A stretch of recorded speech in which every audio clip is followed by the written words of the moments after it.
Invocando a proteção divina, declaro aberta esta sessão do Tribunal Regional Eleitoral, dando as boas-vindas aos advogados presentes, meus pares, ilustres representantes do Ministério Público, servidores. Concito a Corte apreciar a ata da última sessão, não havendo nenhuma retificação, dou-a por aprovada. Esse aqui, não? Isso, adiado para o dia 12.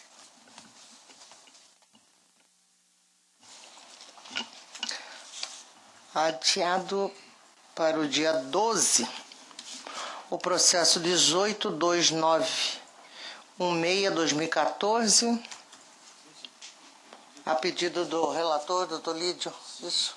Eu peço só para a senhora, pessoal, eu preciso trocar o voto. É para quinta. Dia 12. Tá?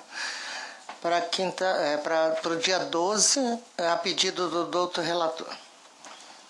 Esse aqui é a sua preferência só. Não tem explicação. Não, o meu não. Não, doutor Lídio.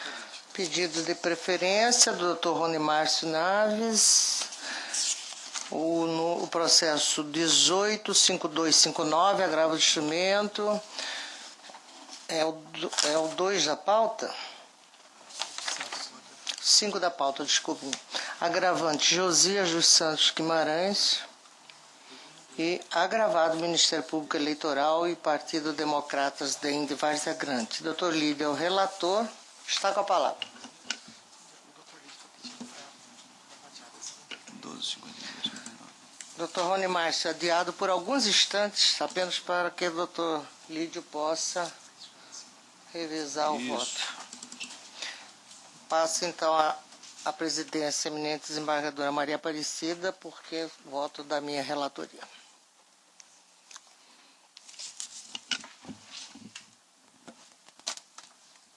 Anuncio o julgamento do processo número 174.345/2014, classe RP, protocolos 49.757/2014, recurso eleitoral em representação, impugnação, abuso, uso indevido de meio de comunicação social, pedido de concessão de liminar, suspensão de programação até o segundo turno, eleições 2014, recorrente, coligação Amor à Nossa Gente, e recorrido TV Pantanal, e tem como relatoria a eminente desembargadora Maria Helena Gargalhoni Povos, que está com a palavra. Obrigada, desembargadora Maria Aparecida, a quem eu aqui tributo meu reconhecimento, a sua capacidade jurídica e nossos votos de boas-vindas a esta casa. Trata-se de recurso em representação eleitoral por alegada propaganda política em favor de candidato veiculado na programação normal da emissora de TV durante o período eleitoral, a que teria violado os dispositivos da Lei 9.504/97. A recorrente coligação Amor à Nossa Gente recorre contra a sentença proferida pelo juiz auxiliar, Dr. Paulo César Alves Sodré, que julgou improcedente a representação ajuizada contra a hora recorrida TV Pantanal em face de suposta conduta ilícita que teria sido praticada por alguns de seus apresentadores, os quais teriam tecido comentários excessivamente elogiosos em seus programas de cunho político, configurando, segundo o apelante, verdadeira e vedada propaganda eleitoral em favor do então candidato José Pedro Gonçalves Taques, bem ainda de Adriana Vandoni, no mesmo tempo em que lançava pesadas críticas a seus adversários na disputa eleitoral do ano pretérito. Aduz a recorrente, e está amplamente provado nos autos, a subsunção dos fatos narrados na petição inicial aos preceitos do artigo 45 da Lei 9.504, configurando escandaloso tratamento privilegiado ao então candidato Pedro Taques, que pertenceria ao poderoso grupo político e econômico que logrou vencer as eleições ao governo do Estado, o que estaria a exigir a necessária reapreciação da situação fática para concluir de forma diversa o entendimento sufragado na decisão ora combatida, sendo certo, ademais, que tais questões sob o enfoque do uso indevido do veículo de comunicação social encontra-se em tramitação a ação específica, referente à AIS de número tal. Assevera que diversas reportagens trazidas com a inicial revelaram a existência do grupo político e econômico que adquiriu a TV Pantanal, visando sua utilização indevida para propósitos eleitorais, e que a R-Sentença considerou equivocadamente que tais fatos não estariam provados, sem, contudo, afastar a força probatória daquelas reportagens. Acrescenta que as provas da alegada ilicitude estariam consubstanciadas pelos DVDs e degravações de 12 edições do programa Opinião, dirigido e ancorado pelo jornalista marqueteiro e agora apresentador Antero Paz de Barros, e pelo sobrinho e pupilo de Pedro Tax, jornalista Igor Tax, o qual recentemente assumiu a direção-geral da emissora. Pondera que, além dos já mencionados partícipes da propaganda eleitoral apontada como ilegal, também participaram da conduta ilícita os comentaristas Haroldo Arruda e Lorenberg Alves, os quais faziam, aspas, rasgados elogios, na verdade aberta propaganda eleitoral à entrevista que o candidato Pedro Tax concedera ao programa matinal Matérias de Capa. Fecha aspas.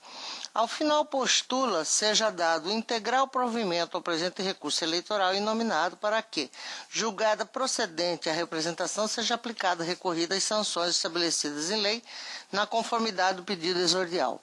Contra razões da TV Pantanal as Folhas, em que a recorrida sustenta o acerto da decisão objulgada, reiterando que as condutas tidas por ilícitas não passaram, em síntese, de regular exercício do direito previsto na Constituição da República, consistente na livre manifestação do pensamento, associado à vedação de censura prévia e da necessária e importante prática de participação do povo nos debates políticos, que teria sido, enfim, a tônica nos programas referidos pela recorrente, motivo pelos quais pleiteia o não provimento do presente apelo.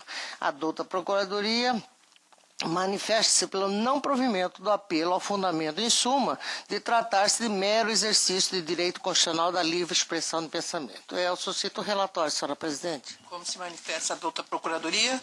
Senhora presidente, eu mantenho o parecer pelo desprovimento do recurso.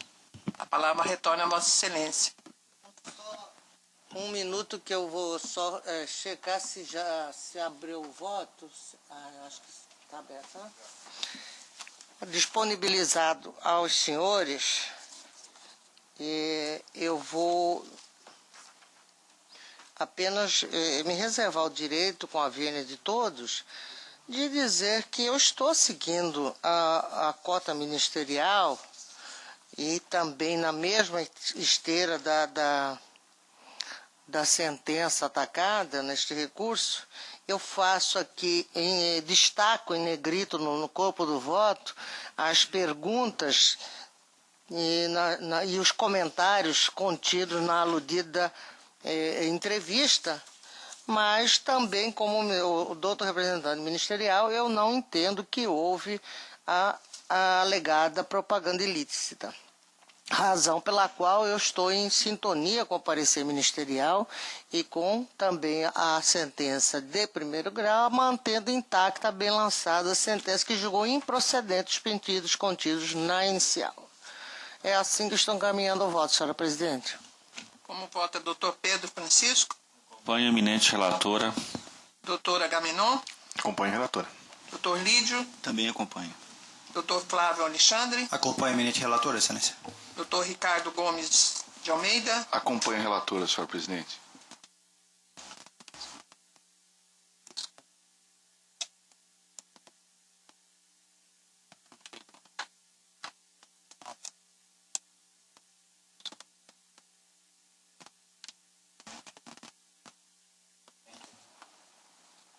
Então é melhor chamar o próximo, senhor presidente, que enquanto isso...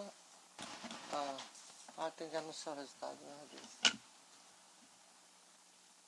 Não está conseguindo?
Anuncio o resultado do julgamento. O tribunal, por unanimidade, negou provimento ao recurso nos termos do voto da douta relatora e em consonância com o parecer ministerial.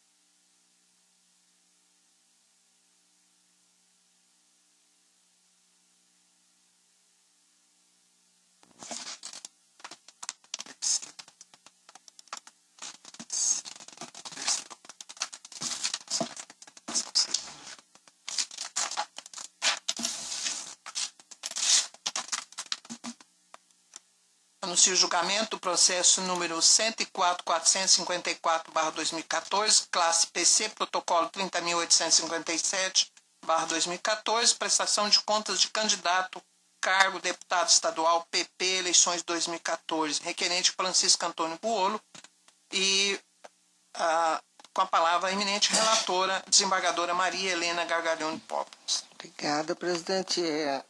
Como já anunciado pela doutora presidente, é uma prestação de contas daquelas inúmeras que já julgamos aqui. Desta feita, candidato Francisco Antônio Vuolo. A Coordenadoria de Controle Interno e Auditoria requeriu diligência, esclarecimento e regularização sobre as ocorrências apontadas no relatório preliminar, e a intimação ao requerente foi carreada aos autos novos documentos com respectivo esclarecimento, bem ainda a prestação de contas retificadora. Depois da nova análise, a CCIA emitiu parecer técnico conclusivo manifestando pela aprovação das contas. Douta Procuradoria oferta parecer pela aprovação das contas com ressalvas. O parecer é pela aprovação das contas com ressalvas. Correto, excelência. Mantenho o parecer.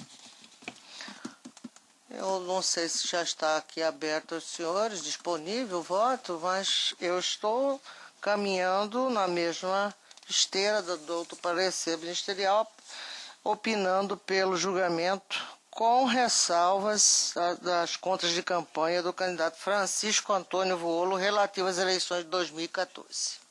Abriu o voto? Abriu?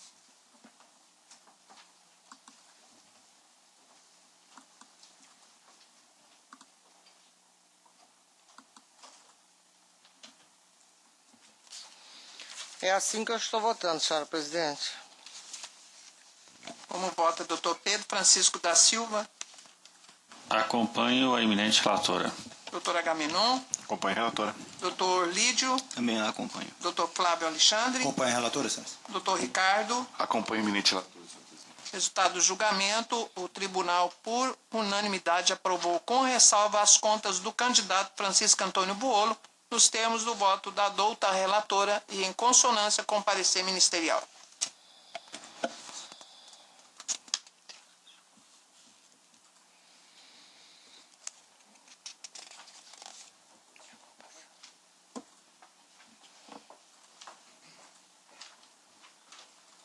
Anuncio o julgamento do processo 74.662/2014, classe AIJE, protocolo 29.332/2014, ação de investigação judicial eleitoral, abuso, uso indevido de meio de comunicação social, de poder econômico, pedido de concessão de liminar, eleições 2014, requerente coligação, coragem e atitude para mudar.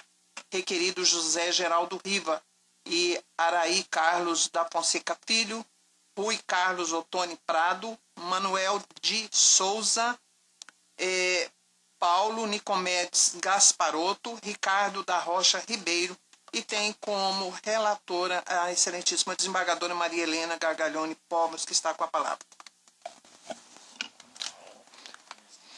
Trata-se de ação de investigação judicial eleitoral proposta pela coligação Coragem e Atitude para Mudar em desfavor de José Geraldo Riva, Araí Carlos da Fonseca Filho, Rui Carlos Ottoni Prado, Manuel de Souza, Paulo Nicodemos Gasparotto e Ricardo da Rocha Ribeiro Júnior, figurando os dois primeiros, então, candidatos aos cargos de governador e vice nas eleições de 2014 e os demais 3 representados, respectivamente, candidatos ao cargo de senador da República e primeiro e segundo suplentes no citado cargo, por suposto uso indevido dos meios de comunicação social, bem ainda abuso de poder econômico consistente em síntese em veiculação de material de propaganda dos requeridos por intermédio de publicação dos noticiários no site de notícias Jornal do Nortão, de propriedade do último representado, Ricardo da Rocha Ribeiro Júnior.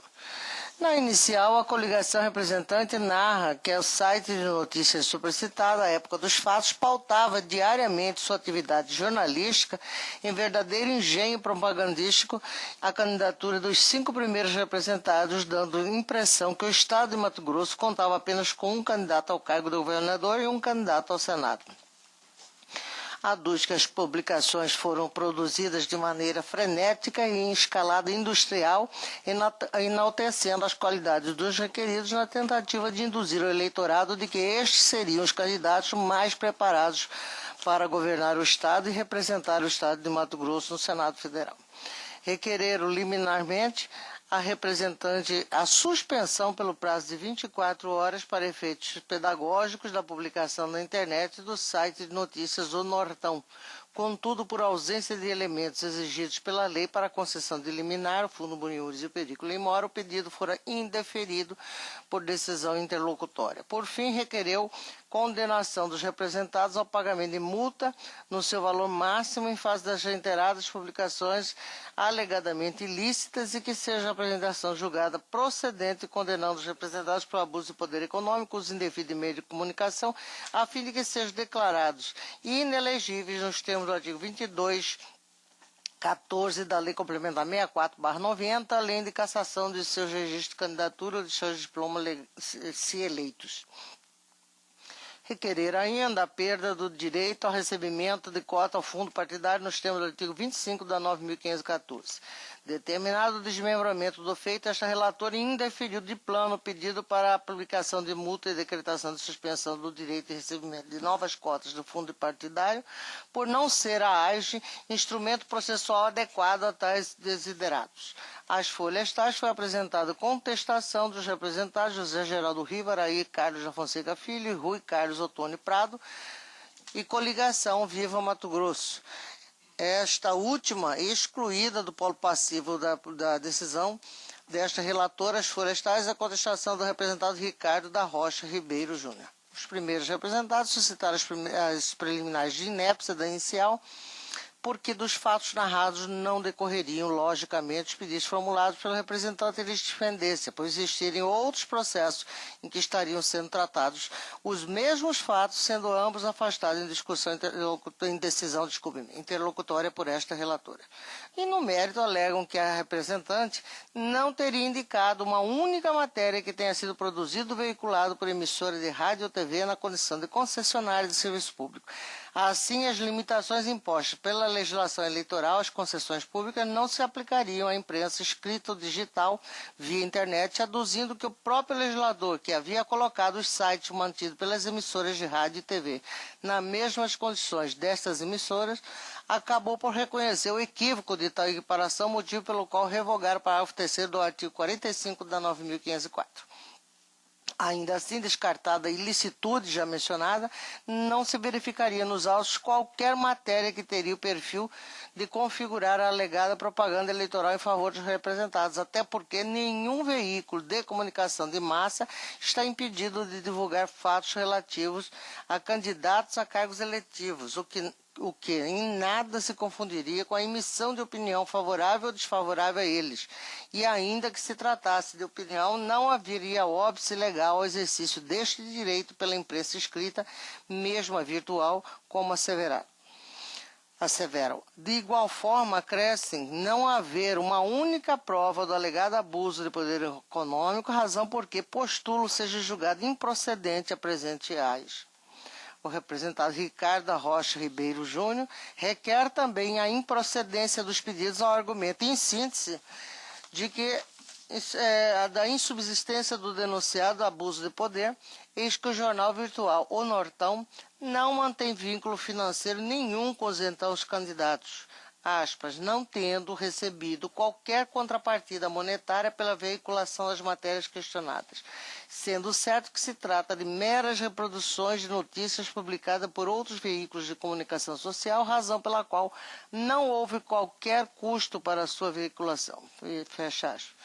Não havendo ainda dúvida quanto ao caráter da matéria puramente jornalística cujo conteúdo não violou a legislação eleitoral. Devidamente notificado, as folhas representadas Manuel de Souza e Paulo Nicodemos Gasparotto não apresentaram defesa. Representados apenas reiteraram, na fase de alegações finais, as teses apresentadas em suas defesas iniciais, tendo a representante de forma similar, ratificado os pedidos contidos na inicial, alegando que o fato descrito configura a conhecida prática de veículo de aluguel, cujo intento único é servir de instrumento de propaganda eleitoral irregular, tendo inegável afetado a vontade do eleitor da região norte do Estado, não subsistindo a mínima coerência no argumento de que um veículo de comunicação social de Rondônia tenha meramente prestado informações supostamente jornalísticas de candidatos de Mato Grosso. Em estado a se manifestar, a douta Procuradoria opina pela improcedência da apresentação. É um breve relato, senhora presidente. A douta Procuradoria. Senhora presidente, eu mantenho o parecer pugnando pela improcedência da ação. A palavra retorna a Vossa Excelência, senhora relatora. Apesar do relatório, o relatório é até mais longo do que o próprio voto, eu quero consultá-los, se já abriu, está disponível, também estou à disposição dos senhores, porque caminho na mesma trilha em que caminhou o douto procurador, pela improcedência dos pedidos vertidos na inicial, acompanhando, portanto, integralmente o parecer ministerial. Estou disponível para qualquer dúvida que qualquer dos senhores possa ter. É a síntese do voto, senhora presidente. Doutor Pedro Francisco. Acompanho a eminente relatora. Doutor Agamenon. Acompanho a relatora. Doutor Lídio. Eu também a acompanho. Doutor Flávio. Com a relatora, excelência. Doutor Ricardo. Acompanho a relatora, senhor presidente. Anuncio o resultado do julgamento. O tribunal, por unanimidade, julgou improcedente a ação de investigação judicial eleitoral nos termos do voto da douta relatora e em consonância com o parecer ministerial.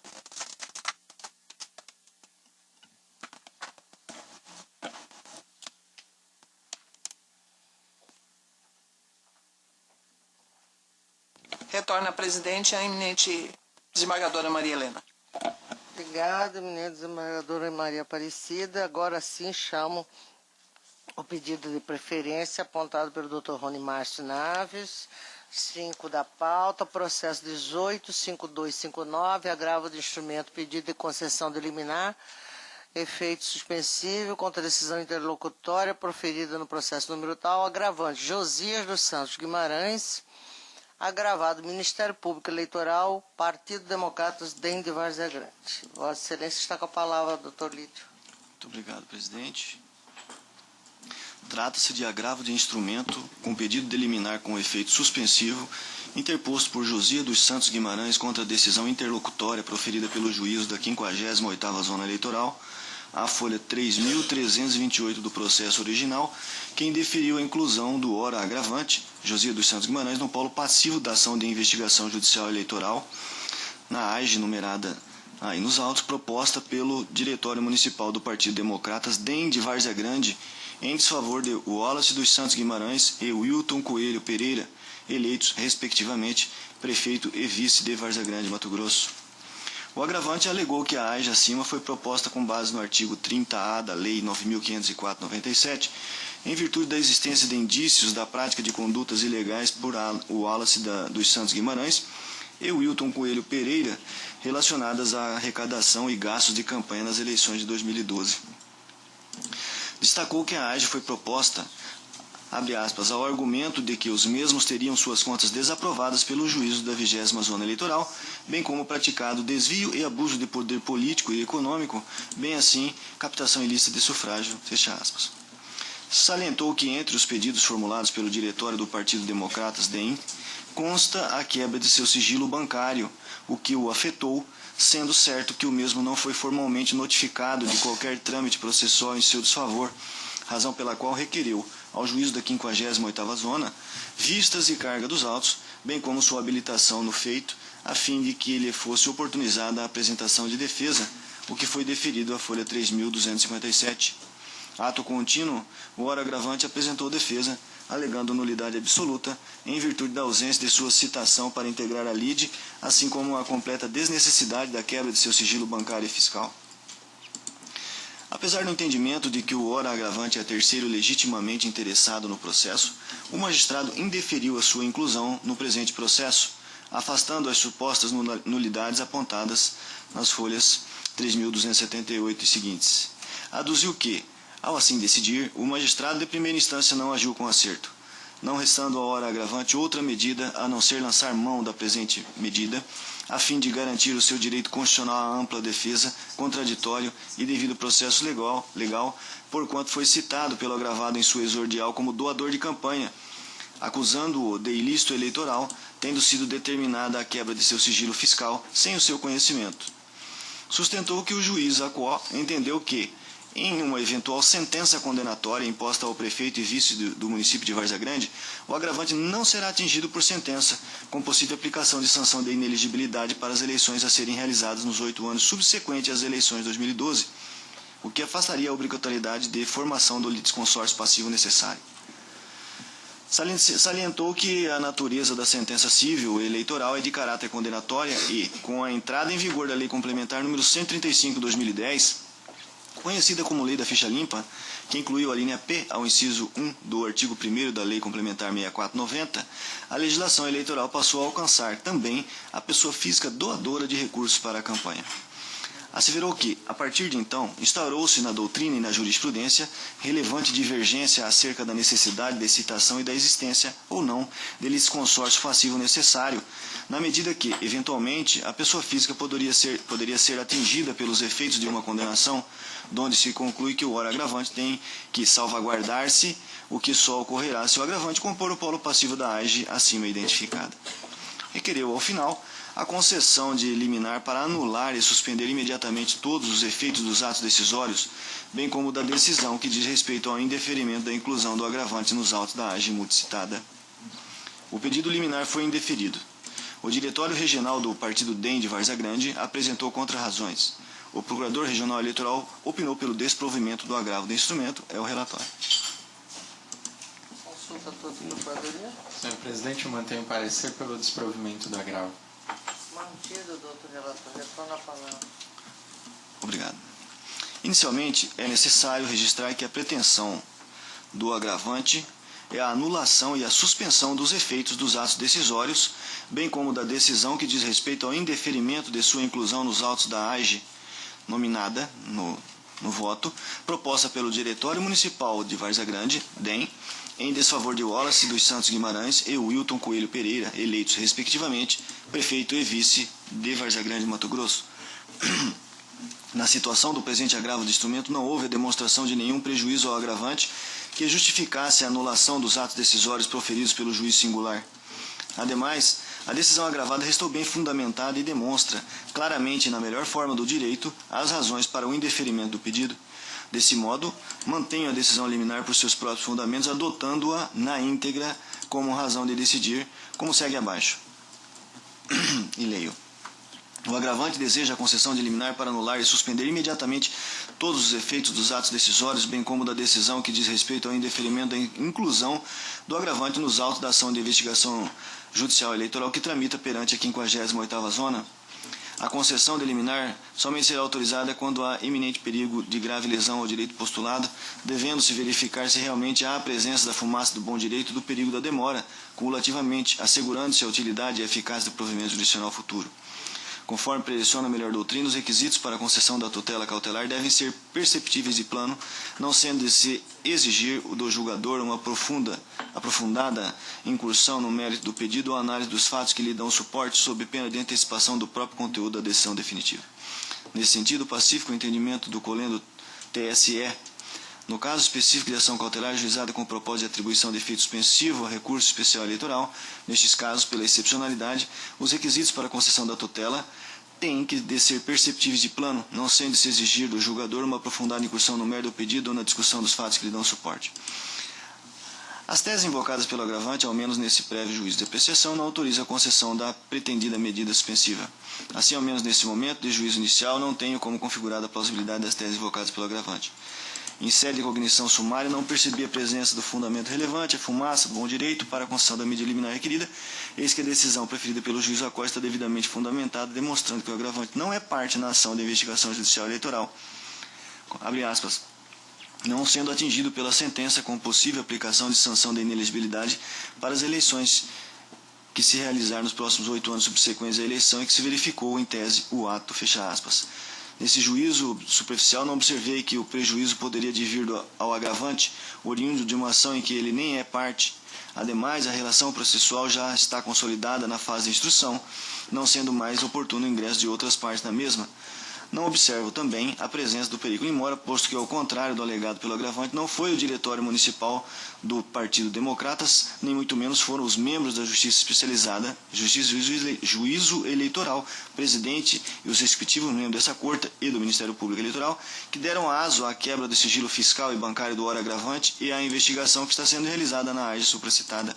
Ao contrário do alegado, foi ele próprio que deu aso a tal decisão ao optar por realizar doações para a campanha da chapa majoritária que venceu as eleições de 2012 no município de Várzea Grande. Quando decidiu participar da campanha eleitoral da chapa vencedora e fazer doações à mesma, o agravante, implicitamente, colocou os seus sigilos bancários e fiscal à disposição da sociedade para que tais sigilos fossem quebrados, na hipótese da existência de indícios de irregularidade, independentemente de ser parte no processo que investiga toda essa situação. E assim o é porque, no confronto entre o interesse público, pertencente a toda a sociedade, e o interesse particular, este deve sucumbir àquele. De Sarte, não vislumbrei, portanto, a presença dos requisitos para a suspensão dos efeitos da decisão guerreada nos termos requeridos pelo agravante, e foi indeferida a liminar. Prossigo. Ademais, em abono das assertivas acima, é imperioso trazer a lume trecho do parecer do Procurador Regional Eleitoral que delineia bem a questão.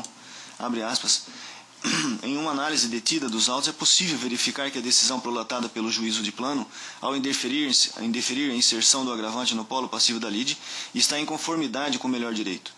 Em seus fundamentos, o magistrado aduz que na ação de investigação judicial com base no artigo 30A da Lei das Eleições e 22 da Complementar 6490, não há qualquer pedido por parte do requerente para incluir o senhor Josias no polo passivo, tão somente citando-o como possível colaborador da conduta indevida. Com efeito, expõe a decisão. O requerente Josias dos Santos Guimarães, embora legitimamente interessado no feito em razão da determinação da quebra de seu sigilo bancário e a despeito do que determina o artigo 22 da Lei 64, inciso 14 da Lei 6490, não é parte desta ação de investigação judicial eleitoral, não sendo atingida por sentença com possível aplicação de sanção de inelegibilidade para as eleições nos 8 anos subsequentes à eleição que se verificou em tese o ato, além da cassação do registro ou diploma do candidato diretamente beneficiado pela interferência do poder econômico ou pelo desvio ou abuso de poder de autoridade ou dos meios de comunicação. Portanto, para que o candidato sofresse efetivamente o prejuízo que alega, qual seja a declaração de sua inelegibilidade, seria necessário um instrumento próprio, ágil processo criminal, no qual ele seria originariamente o investigado e o polo passivo, o que não acontece no processo em questão. De outra forma, se o juiz permitisse o ingresso de todos aqueles apontados como colaboradores do ato ilícito narrado na exordial, com certeza todo o bom andamento do processo seria achincalhado, de forma que descaracterizaria os preceitos de celeridade e eficiência inerentes ao processo eleitoral. Com essas considerações, nego o provimento ao agravo do instrumento interposto por Josias dos Santos Guimarães, é como voto. Como vota, Dr. Flávio Bertin. Estou plenamente de acordo com o relator, excelência. Dr. Ricardo Gomes. Senhora presidente, eu vou acompanhar a íntegra o voto do eminente relator, embora eu tenha ficado com alguma dúvida com relação até ao interesse recursal por parte do ora recorrente, porque pelo que eu entendi, ele requereu ao juízo singular o seu ingresso no polo passivo da ação. O juiz indeferiu tal pedido, de modo que ele não é sucumbente. Como é que alguém pode querer ingressar no polo passivo de uma ação, né? Então eu fiquei com dúvida em relação ao interesse recursal, porque não há sucumbência. Mas eu vou acompanhar o eminente relator, porque eu acho que, no caso, o mérito aí vai abranger aí até a questão do próprio interesse recursal. Eu queria só fazer essas considerações. Desembargadora Maria Aparecida.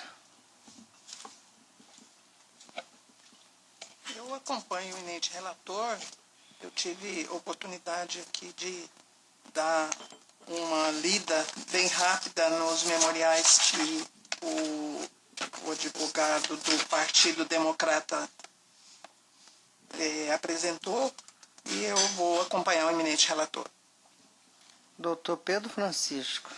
Realmente, senhora presidente, o fato não deixa de ser pitoresco. Acho que é a primeira vez que alguém ingressa com recurso para se tornar réu em uma ação, né? Mas é realmente bastante curioso. Mas eu creio que isso não significa que em algum outro procedimento o recorrente aqui não possa ser chamado a se defender, porque a verdade é que nessa ação proposta não há nenhuma medida a ser aplicada contra ele. Então, de fato, ele não é parte da ação. Acompanhe o eminente relator.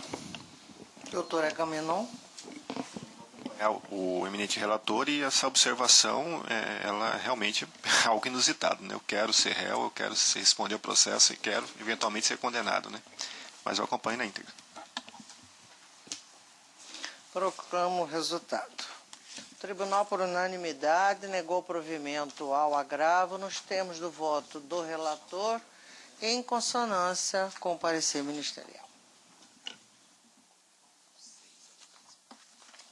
6 da pauta, processo 79858, embargos de declaração, em prestação de contas de candidato, cargo de deputado federal, embargante Carlos Gomes Bezerra, embargar, aparecer pelo desprovimento dos embargos. Relator, doutor Lídio, com a palavra. Cadê meu relatório aqui? 79858.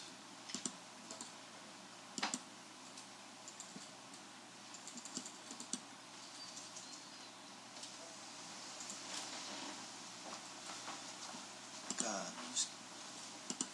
de novo, cara. Isso aqui peça um adiamento. Pede para temporar que esqueceram de inserir isso aqui também. Por favor, esqueceram de inserir isso aqui, assessor. Por hora, aguardando, 7958, vamos chamar julgamento 9 da pauta. Doutor Pedro Francisco, pode votar em bloco, né? 9 e 10, doutor? Anuncio, então, 9 é o processo 10829, prestação de contas, Partido da Causa Operária, requerente Partido da Causa Operária. 10, processo 10744, prestação de contas, requerente Partido Pátria Livre. Ambos da relatoria do doutor Pedro Francisco, que está com a palavra. Senhora presidente, os dois casos são de prestação de contas de partido político, e eu vou adotar como paradigma o primeiro, que trata-se de prestação de contas do Partido da Causa Operária, exercício 2013, cuja iniciativa se deu pela unidade técnica deste tribunal em razão da omissão do partido. Intimado por AR para que indicasse os responsáveis pelo diretório regional e apresentasse a prestação de contas do citado partido, conforme o despacho que está nos autos, deixou transcorrer o prazo sem manifestação. Ouvida a douta Procuradoria Regional Eleitoral, manifestou pelo julgamento das contas não prestadas e requereu envio de comunicação ao Diretório Nacional do Partido para suspensão de repasse de cotas do fundo partidário ao órgão regional e comunicação ao TSE após o trânsito em julgado conforme legislação pertinente. Ouça, doutor. É o relatório. Senhora presidente, eu mantenho os pareceres em ambos os casos pela não prestação de contas. Retorna a palavra, doutor Pedro Francisco. O meu voto nos dois casos é na mesma direção apontada pelo Ministério Público Eleitoral e eu estou, portanto, em sintonia com o parecer, julgando não prestadas as contas e adotando os procedimentos relativos à comunicação ao Diretório Nacional dos respectivos partidos para a suspensão de repasse de cotas do fundo partidário ao órgão regional após o trânsito em julgado dessa decisão, conforme legislação pertinente. É como voto. Há algum voto divergente do eminente relator? Não havendo nenhuma divergência, proclamo o resultado. O tribunal, por unanimidade, declarou não prestadas as contas do Partido da Causa Operária e do Partido da Pátria Livre, referentes ao exercício 2013, nos termos do voto do doutor relator, em consonância com o parecer ministerial. Já podemos julgar o do doutor Lídio, número 6 da pauta, processo 798858, doutor embargo de declaração, embargante Carlos Gomes Bezerra. Com a palavra o relator. Obrigado, senhora presidente. Trata-se de embargos de declaração oposto por Carlos Gomes Bezerra, buscando a modificação do acordo 24670, que desaprovou as contas do candidato. O embargante Carlos Gomes Bezerra alegou a existência de omissão e contradição no aludido acordo, uma vez que não teria havido a apreciação de provas contidas nos autos. Alegou ainda que este relator não se pronunciou sobre os apontamentos descritos. Salientou que as falhas indicadas podem ser encontradas em qualquer das partes do acórdão. O doutor Procurador Regional Eleitoral manifestou-se pela rejeição dos presentes embargos. É o relatório. Senhora presidente, mantém o parecer. Eminentes pares, os embargos são tempestivos e atendem aos demais requisitos de admissibilidade, razão pela qual deles conheço. Os embargos declaratórios têm por finalidade eliminar os vícios enumerados no artigo 535 CPC, como omissão, contradição e obscuridade. Primeiramente, é importante consignar que o magistrado não está obrigado a se pronunciar sobre todas as questões levantadas pelas partes, sendo necessário apenas que indique os fatos e provas que levaram à formação de seu convencimento, conforme julgado abaixo, que peço vênia para não ler, que é de conhecimento de geral. E prossigo. Mister destacar que o embargante Carlos Gomes Bezerra alegou que o acórdão, abre aspas, encontra-se omisso e cheio de contradição, tendo em vista que não foram apreciadas as provas anexadas nos autos, bem como o relator deixou de pronunciar-se quanto a apontamentos, SIC, descritos, não havendo motivo ensejador para não ser reformada. Faz-se oportuno registrar que a omissão e a contradição que ensejam os embargos de declaração podem ser verificados em qualquer das partes do acórdão e tanto pode ser absoluta quando não há pronunciamento sobre a matéria, como relativa quando há pronunciamento acerca, mas de forma incompleta, fecha aspas. O embargante, na verdade, deseja nova apreciação da matéria julgada por meio do acórdão censurado, conforme se observa do texto extraído da página 492. Em razão da omissão, contradição absoluta existente no acórdão, urge o pronunciamento de nova decisão sobre a matéria, posto que a decisão não apreciou corretamente as alegações do embargante, conforme será demonstrado. Ocorre que a pretensão do embargante é vedada, haja vista que a finalidade dos embargos declaratórios é promover a integração do acórdão no caso da existência de omissão, obscuridade ou contradição, conforme se observa do teor do julgado abaixo, que também peço vênia para não lê-lo. E prossigo. O acórdão guerreado não foi omisso em relação à demonstração dos fatos e circunstâncias que levaram à formação da convicção do colegiado desta Corte. Ao contrário do alegado pelo embargante, os motivos foram devidamente elencados, conforme se pode observar dos trechos abaixo, abre aspas, 7. Fundamentação. As irregularidades acima elencadas por si só constituem motivo suficiente para a desaprovação das contas em análise, como os veremos na exposição abaixo. O artigo 3º da Resolução 23406 de 2014 TSE prevê que a arrecadação de recursos somente pode ser realizada após uma série de providências, dentre as quais a emissão de recibos eleitorais. E está aí a redação do artigo 3º e inciso 4º, no tocante ao que foi aventado. Os recibos eleitorais devem ser emitidos para toda e qualquer arrecadação de recursos e preenchidos concomitantemente ao recibo da doação, nos termos do artigo 10, parágrafo único da Resolução 23406 do TSE. E está aí a redação do artigo 10. Deverá ser emitido recibo eleitoral de toda e qualquer arrecadação de recursos para a campanha eleitoral, financeiros ou estimáveis em dinheiro, inclusive quando se tratar de recursos próprios. Os recibos, parágrafo único, os recibos eleitorais deverão ser emitidos concomitantemente ao recebimento da doação, ainda que estimável em dinheiro. No caso da linha B acima, a emissão de 7 recibos eleitorais após a entrega da prestação de contas, ficou evidenciado que, na prestação de contas final, o candidato simplesmente declarou não ter utilizado os 7 recibos eleitorais. Porém, na prestação retificadora, mudou de ideia e afirmou ter utilizado tais recibos para justificar a arrecadação e doações no valor de R$ 37 mil. Perceba-se que doações percebidas em julho e setembro não foram declaradas na prestação de contas final, gerando dúvida e incerteza se, na prestação de contas retificadora, foram declaradas todas as receitas anteriormente não lançadas ou se ainda há receitas não registradas. A circunstância em voga retira a credibilidade das contas em exame, assemelhando a ocorrência acima à ausência de emissão de recibo eleitoral, já que em contabilidade não pode haver esquecimento de receita ou despesa, sob pena de se macular totalmente as contas analisadas. De igual modo, as situações previstas nas alíneas H, transferências diretas efetuadas para outros candidatos ou para diretórios municipais, mas não registradas na prestação de contas. A linha I, e omissões relativas a despesas constantes da prestação de contas em exame e aquelas constantes da base de dados da Justiça Eleitoral. E J, identificação de notas fiscais emitidas em nome de candidato e omitidas em razão da gravidade nelas existentes, reforça a ideia da necessidade de desaprovação da presente contabilidade. Não há dúvidas de que os casos acima, por si só, são motivos suficientes para ensejar a desaprovação das contas. Todavia, a prestação de contas possui outra falha grave, consistente na ausência de nota fiscal relativa a gastos realizados com pessoa jurídica, conforme destacado pela examinadora de contas, a folha 448 verso. E aí? 3.1, conforme foi destacado pela examinadora.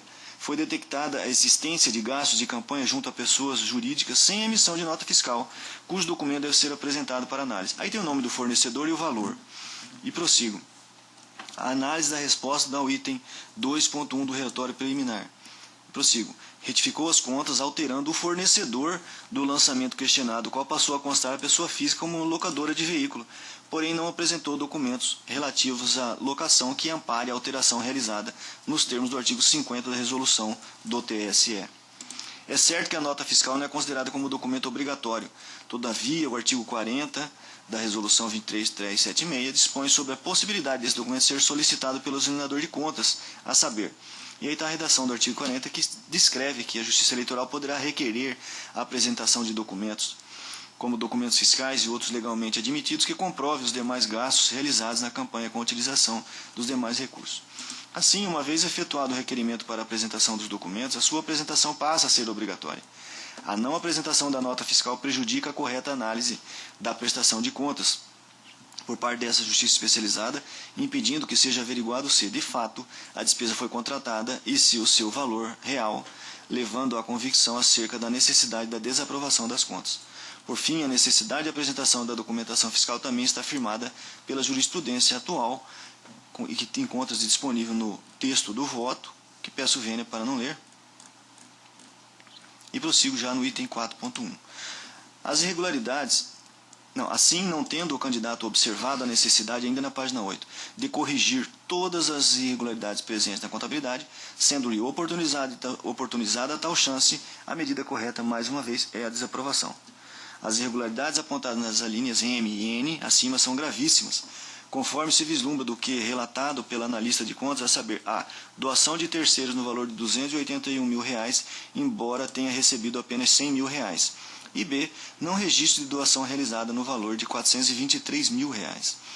Foi identificada a inconsistência na identificação do doador originário da seguinte doação indireta declarada na prestação de contas de exame. Aí está o nome do doador e o valor de R$ 100 mil. 4.2. O valor total doado pelo doador originário na prestação de contas em exame é incompatível com o valor total transferido para outros prestadores de contas, posto que o prestador das contas em exame recebeu 100 mil da construtora Sanches Tripolini, aquela que construiu lá o viaduto de Várzea Grande, porém transferiu para outros prestadores de contas o valor de R$ 281 mil, como se fosse mencionada a construtora, a doadora originária. E está aí o quadro, a tabela, com relação a esta doação. O prestador de contas não registrou doação no montante de R$ 423 mil, declarada pelo beneficiário como recebida do prestador de contas em exame, conforme abaixo, e também segue. Ao ser diligenciado, o candidato informa que a prestação de contas final apenas juntou os recibos relativos a tais doações e que somente na prestação de contas retificadora efetuou tais registros. E há aí uma outra tabela com valores de 77 mil, 70 mil, 15 mil, 50 mil, 16 mil e 115 mil, mais 70 mil, mais 10 mil, que somam o total de 423 mil não declarados. A irregularidade citada na linha P, despesas pagas em espécie, sem que tenha havido a constituição de fundo de caixa, no conjunto com as demais irregularidades acima elencadas, constitui justo motivo para confirmar o acerto da desaprovação das contas, conforme já decidido por esta Corte, e aí segue esta decisão a que me refiro, da relatoria do Dr. Agamenon, porém peço vênia para não lê-lo também, o julgado, porque encontra-se disponível no texto do voto. Logo, as demais irregularidades constantes do parecer técnico conclusivo da Coordenadoria de Controle Interno e Auditoria, bem como aquelas elencadas no parecer do Procurador Regional Eleitoral, tais como a ausência de registro de despesas com água, energia, comícios, eventos de promoção de candidatura, alimentação, hospedagem, etc., somente reforçam o acerto da desaprovação de contas.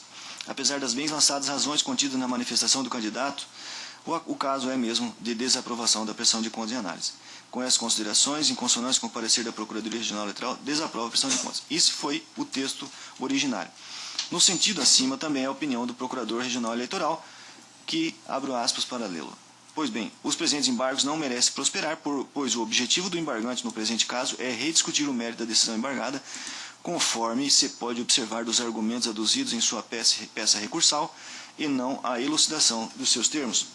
Da leitura dos aclaratórios, vê-se que o embargante falha em apontar com precisão qual seria necessariamente o ponto em que houve omissão ou contradição no acordo ora embargado, se preocupando apenas em elencar todas as irregularidades que levaram a turma a decidir pela desaprovação das contas em tela e justificá-las extemporaneamente e até mesmo juntando documentos com o intento de saná-las. Com efeito, é sabido que o recurso de embargo de declaração visa sanar contradição, omissão ou obscuridade existente no teor da decisão embargada, não cabendo aqui rediscutir o mérito do feito. Prossigo, o embargante criticou as teses constantes do julgamento, contudo não trouxe nos autos a demonstração da existência de omissão ou contradição no referido decisum.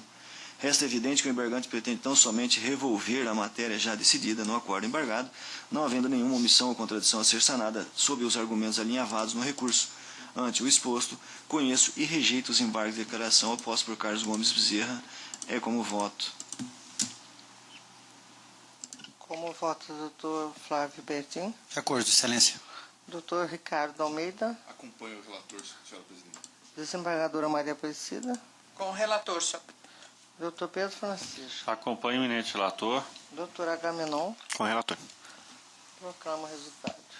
O tribunal, por unanimidade, negou provimento aos embargos nos termos do voto do outro relator, em consonância com o parecer ministerial.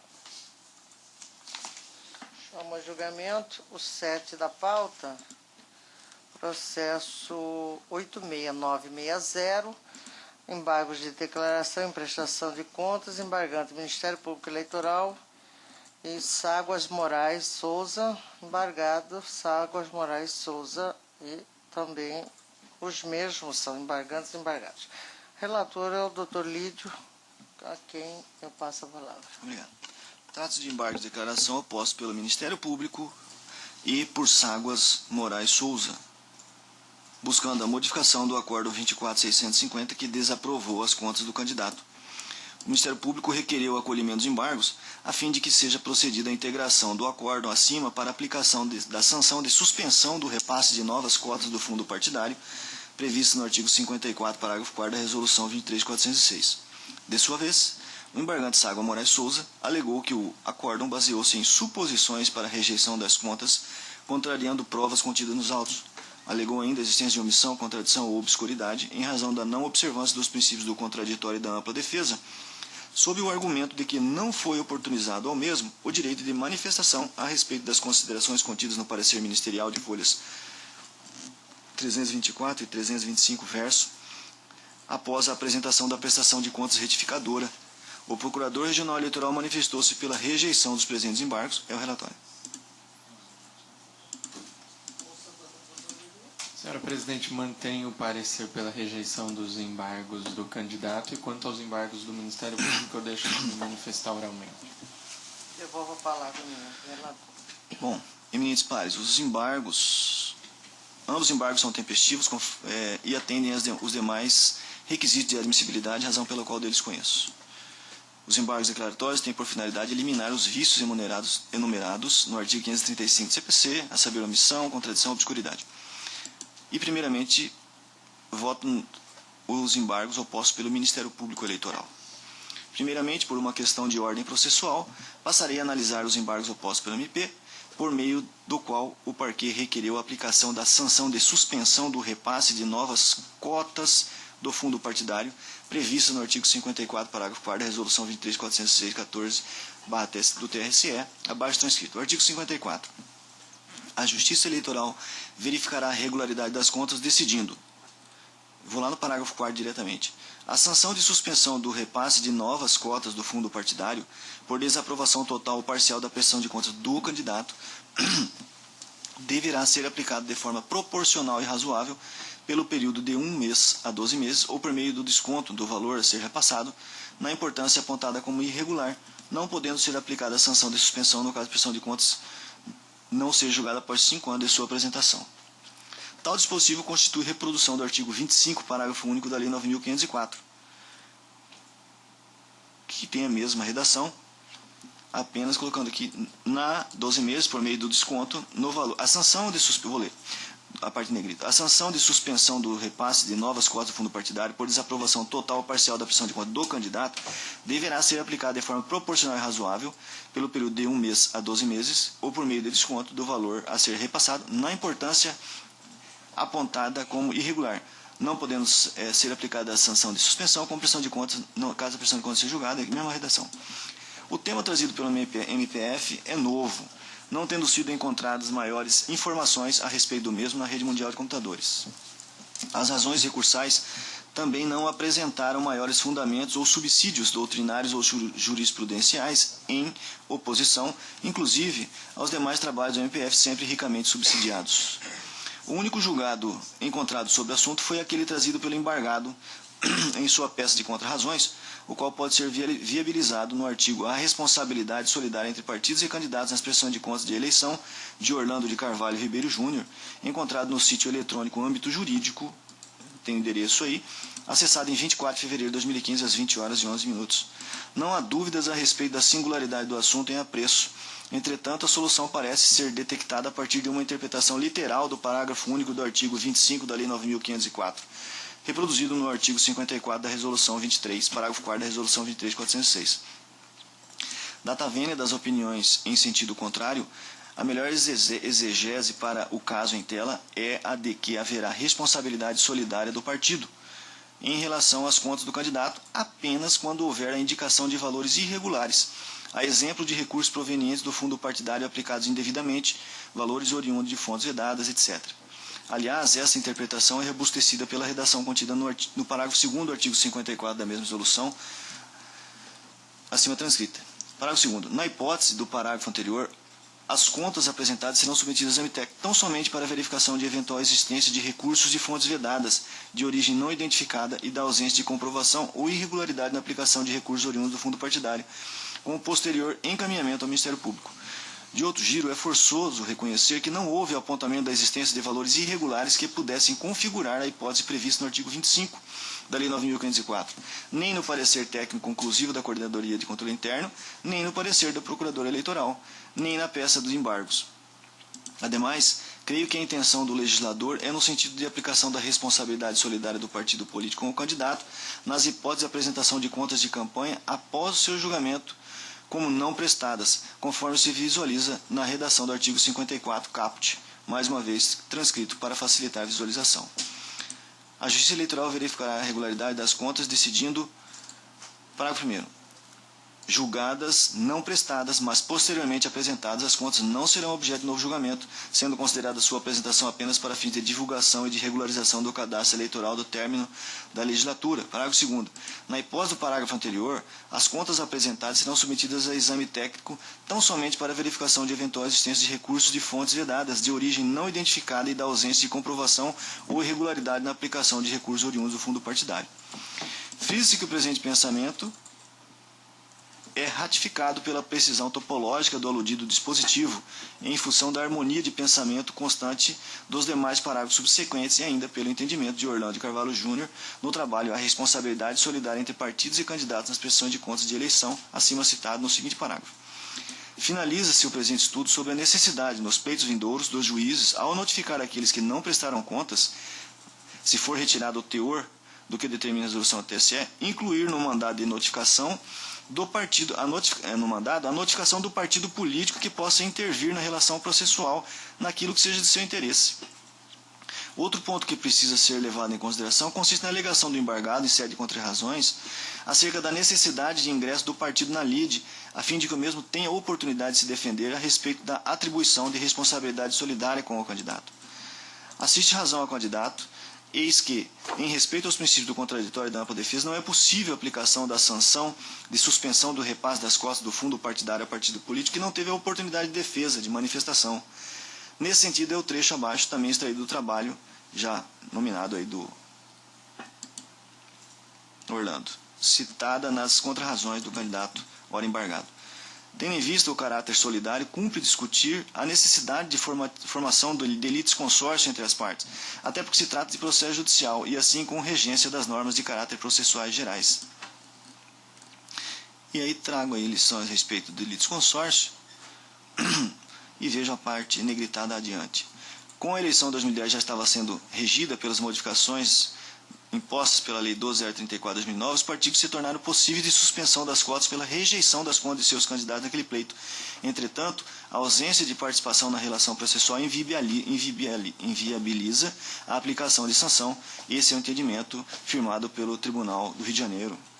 E tem um outro julgado nesse mesmo sentido que peço vênia para ler apenas a parte em negrito. Esse também é o nosso entendimento, até porque, sendo o litisconsórcio facultado para inserir aplicações sancionadoras ao partido, ele deveria ser chamado a demonstrar a inexistência de culpa nas irregularidades apontadas como fundamento para a rejeição das contas do candidato. Com essas considerações, rejeito os embargos declaratórios opostos pelo Ministério Público Eleitoral. É como voto. Votamos esse primeiro? E aí eu prossigo com outro ou eu prossigo com outro e votamos em conjunto os outros dois? Vossa Excelência, assim preferir, pode ser. Vamos votar esse primeiro então, né? Como vota o doutor Flávio Bertin? Doutor Excelência. Doutor Ricardo Almeida? Com o eminente relator, senhora presidente. Desembargadora Aparecida? Com o relator, senhor. Doutor Pedro Francisco? Acompanho o eminente relator. Doutor Agamenon? Acompanho o relator. O Tribunal, por unanimidade, negou o provimento dos embargos opostos por Ságuas Moraes e pelo Ministério Público Eleitoral. Não, presidente. Aliás, Só o do Ministério Público, por enquanto. Ministério Público Eleitoral, nos termos do voto do doutor relator. Agora, Vossa Excelência prossegue apreciando do Ságuas, né? Perfeito. Por outro lado, o embargante Ságuas Moraes Souza alegou que o acórdão baseou-se em suposições para a rejeição das contas, contrariando provas contidas nos autos. Alegou ainda a existência de omissão, contradição ou obscuridade, em razão da não observância dos princípios do contraditório e da ampla defesa, sob o argumento de que não foi oportunizado ao mesmo o direito de manifestação a respeito das considerações contidas no parecer ministerial de folhas 324/325 verso, após a apresentação da prestação de contas retificadora. Devido à necessidade de conferir celeridade ao julgamento da prestação de contas dos candidatos eleitos, de fato, não houve a notificação do candidato para manifestar sobre as falhas apontadas pelo Procurador Regional Eleitoral. De outro norte, é preciso ressaltar que, independentemente das falhas apontadas pelo Procurador Regional Eleitoral, a prestação de contas em apreços já continha irregularidades suficientes para sua desaprovação, consoante se vislumbra dos trechos extraídos do voto condutor. No parecer técnico conclusivo de folhas 308/320, a CCA opiniou pela desaprovação das contas, apontando as seguintes irregularidades. A.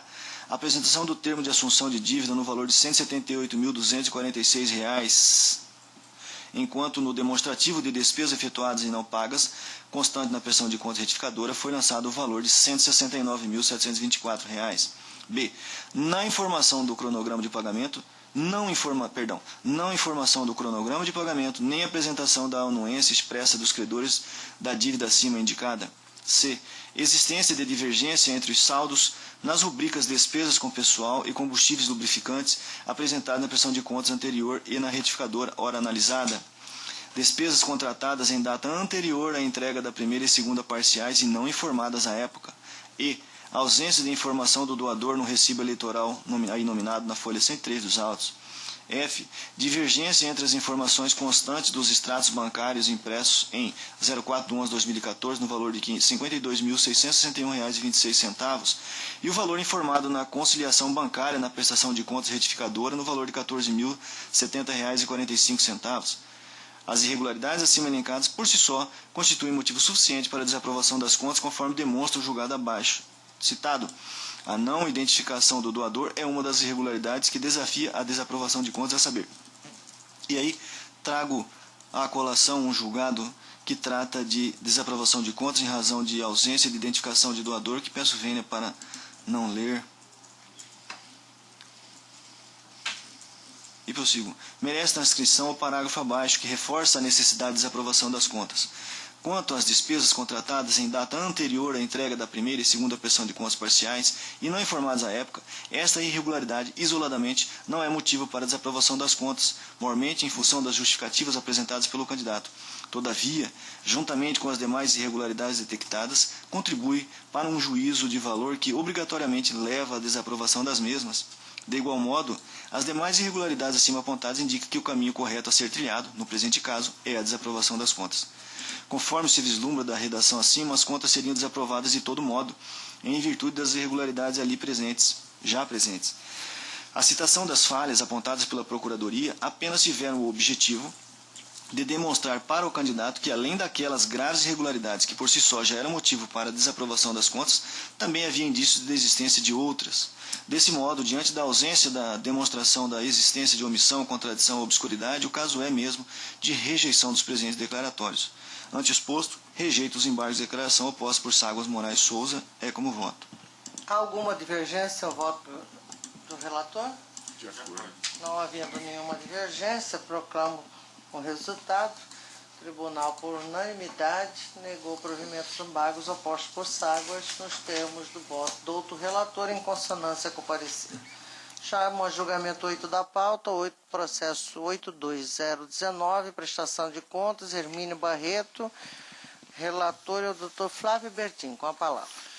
Obrigado, presidente. Cuida-se de prestação de contas de campanha do candidato ao cargo de deputado federal Hermínio Barreto, referente às eleições de 2014.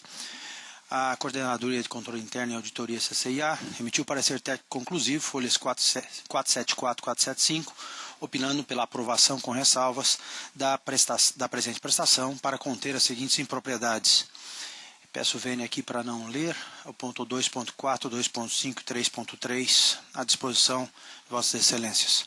Estado a se manifestar, adota a Procuradoria Regional Eleitoral, em parecer lançado, folhas 479 e 480, apontou irregularidades e ao final opinou pela desaprovação das contas. Entretanto, alternativamente, requereu a notificação do requerente para apresentar esclarecimentos e documentos apontando as seguintes irregularidades. A. Não foram declarados gastos com telefone, energia elétrica e água encanada. B. A ausência de lançamentos de despesas com produção de vídeo e criação e inclusão de páginas na internet. C. Não foi declarada despesa com correspondências ou transportadoras. O pedido de notificação do candidato para prestar esclarecimentos foi deferido, folhas 483. Em resposta ofertada, tempestivamente, apresentou suas justificativas, folhas 488 e 496, e juntou documentos 497 e 542. Em nova vista, a douta Procuradoria Regional emitiu novo parecer, desta vez opinando pela aprovação com ressalvas da presente prestação de contas. É o sucinto relatório, senhora presidente. Ouça, douta Procuradoria. Senhora presidente, eu mantenho o parecer. Mantido o parecer, devolvo a palavra eminente relator. Eminentes pares do outro procurador, como relatado, após a regular tramitação dos autos de prestação de contas, a CCIA emitiu parecer conclusivo pela aprovação das contas com ressalvas. Quanto às irregularidades apontadas pela área técnica desse tribunal, realizadas aos recursos de origem não identificada, recebidos indiretamente em divergência entre as prestações de contas parciais e a final, esta Corte Regional firmou seu entendimento de que não são aptas por si só a gerar a desaprovação das contas, mas apenas impor ressalvas na contabilidade. Por sua vez, a douta Procuradoria Regional Eleitoral havia opinado pela desaprovação das contas e, alternativamente, pela notificação do candidato. Ocorre que, com os esclarecimentos ofertados pelo requerente, em sua derradeira manifestação, o representante do Ministério Público retificou seu parecer opinando pela aprovação com ressalvas.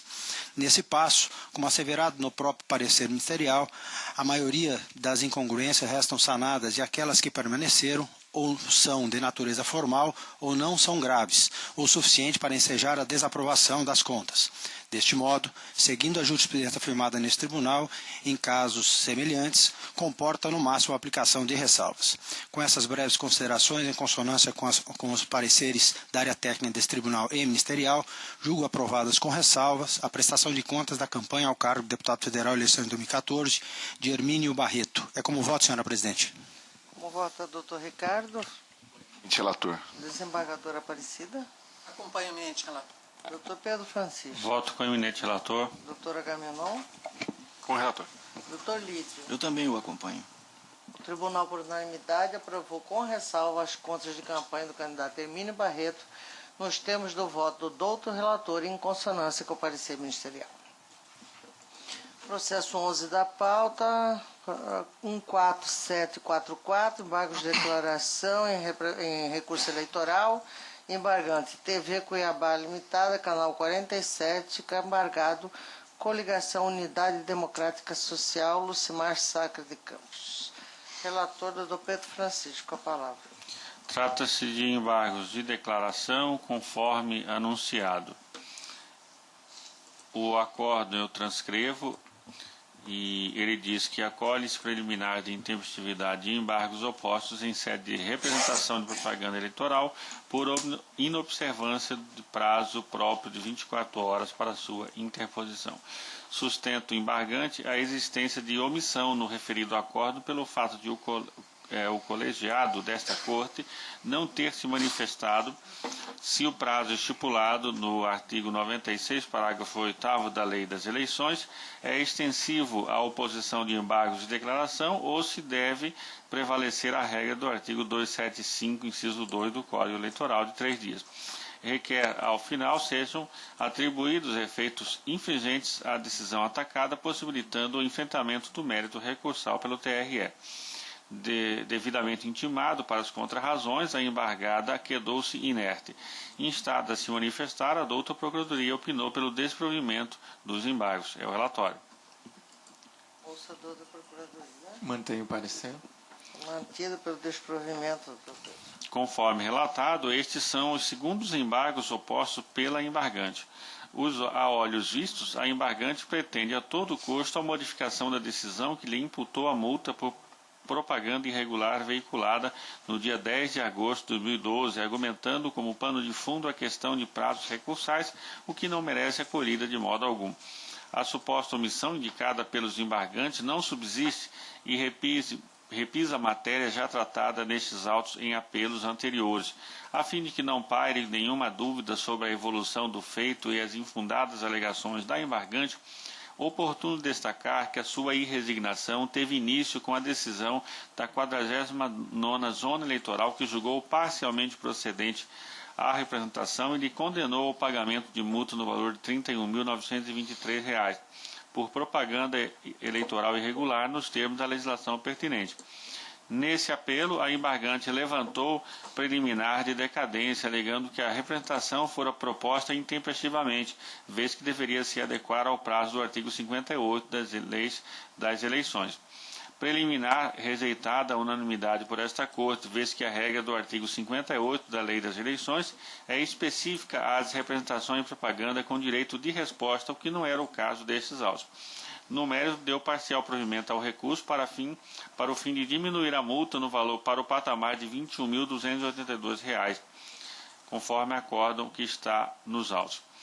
Contra essa decisão, opôs os primeiros embargos no tríduo estabelecido no artigo 275 e não no prazo de 24 horas de que trata o artigo 96 da Lei das Eleições, aplicável às representações por propaganda eleitoral, razão pela qual não fora conhecido, conforme fundamentação expressa no voto embasada em julgamento recente do TSE. Agora, nestes segundos embargos, tenta confundir esse sodalício revolvendo matéria já arguída e devidamente tratada nesses autos, buscando a, entre aspas, modificação pura e simples da decisão e não a elucidação de seus termos, como restou consignado na cota ministerial. Assim, a rejeição dos embargos é a medida que se impõe. Nesses termos, em harmonia com o parecer ministerial, rejeita os segundos embargos opostos pela embargante TV Cuiabá, limitado de modo que se efetive o cumprimento do acordo, que manteve a condenação em multa cujo patamar foi reduzido para R$ 21.282. Esse é o voto. Consulta se há divergência ao voto do eminente relator. De acordo. Não havendo nenhuma divergência, proclamo o resultado. O tribunal, por unanimidade, negou provimento aos embargos nos termos do voto do doutor relator, em consonância com o parecer. Doutor Pedro Francisco também relata e julga o 12 da pauta, processo 301.62, embargante, as mesmas partes, né, doutor? As mesmas partes, o caso é idêntico, inclusive para julgar em bloco, daria para incluir em bloco. Também Vossa Excelência está julgando Estou, no mesmo sentido, estou rejeitando os embargos, de modo que se efetive o cumprimento do acordo. Aqui o valor é de R$ 42.562. A doutora Procuradoria também mantém o parecer. Eu a consulto se há alguma divergência. Não havendo, portanto, nenhuma divergência, já proclamo que o tribunal, por unanimidade, negou provimento aos embargos, nos termos do voto do doutor relator, em consonância com o parecer ministerial. Deixo a palavra livre, se há alguma anotação, alguém quiser fazer alguma pontuação, não havendo nenhuma manifestação, agradecendo a todos e hoje em especial a desembargadora Aparecida, declaro encerrada a presente sessão.